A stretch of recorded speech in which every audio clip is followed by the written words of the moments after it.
رمضان في مصر حاجة تانية والسر في التفاصيل. رمضان في مصر غير الدنيا، طعمه بطعم النيل. رمضان في مصر حاجة تانية والسر في التفاصيل. رمضان في مصر غير الدنيا، طعمه بطعم النيل. في كل حتة بنتمشى، فوانيس وزينة في الشارع، صوت الأذان يدخل قلبك، ونصلي تراويح في الجامع. بالليل بتحلو القعدة، طاولة ودومنة وكوتشينة. والله زمان ده احنا بقالنا مدة بعيد عن بعضينا. رمضان في مصر حاجة تانية والسر في التفاصيل. رمضان في مصر. بسم الله والصلاة والسلام على رسول الله. اللهم صل وسلم وبارك على سيدنا محمد وعلى آله وصحبه وسلم. ازيكم يا حبايبي، عاملين ايه؟ كل سنة وانتم بصحة وبخير وبسلام، ويعود عليكم رمضان كل سنة بخير يا رب وعلى أولادكم. تعالوا نشوف الفيديو الجميل ده. النهاردة هنعمل الطعمية والفلافل والفول، كل حاجة هنعمل. ما هو لزوم رمضان بقى الحاجات دي.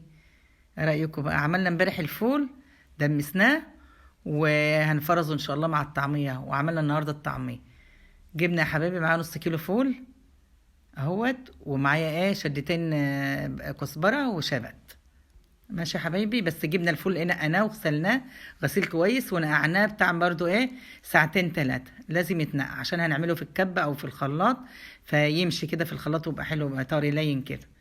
ماشي يا حبايبي اهو. ومعانا بصله وسط مش كبيره قوي، متوسطه يعني.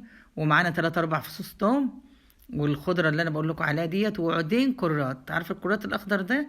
هو في ايام الكرات المصري بيبقى حلو، بس ما فيش فيه دلوقتي، انا ما لقيتش يعني. فانا عملت من الكرات اللي هو بتاعنا ده، الروم الكبير ده. ماشي، بيخلي طعم وريحه جميله قوي.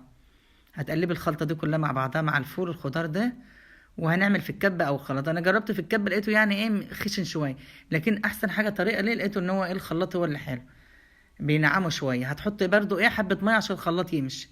لو وصلتوا معايا لحد كده يا حبايبي، حط لي كومنت حلو منكم كده ولايك يشجعنا. اهو يا حبايبي، لازم ايه حبه ميه صغيرين، معلقتين 3 ميه يمشوا الخلاط.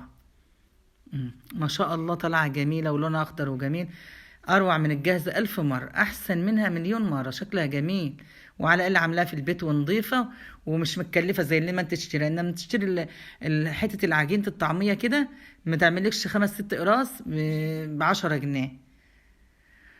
او مثلا هتشتري القرص بجنيه، عندنا القرص بجنيه، ال5 اقراص قد صغيرين قد كده اهو ب5 جنيه. فانت كده هتوفري كتير قوي قوي، وزيت نظيف، ولو هتقلي فيه كم مره ما يجراش في حاجه. ماشي يا حبايبي. اللهم صل وسلم وبارك على سيدنا محمد وعلى اله وصحبه وسلم. هو لازم يا حبايبي هنعمل كده ونلم نفسنا ونعمل الحاجات دي، بدل ما نكلف نفسنا كل يوم ونشتري الصغيره والكبيره. هنجيب فول، وهنجيب الفول المدمس، ونجيب الفول المدشوش، ونعمل ونعينهم في الفريزر. ماشي يا حبايبي. طالع جميل جدا، وريحه حاجه بقى والله ما اقولكوش يعني. فوانيس وزينة في الشارع، صوت الأذان يدخل قلبك، ونصلي تراويح في الجامع. بالليل بتحلو القعدة، طاولة ودومنة وكوتشينة. والله زمان ده احنا بقالنا مدة بعيد عن بعضينا.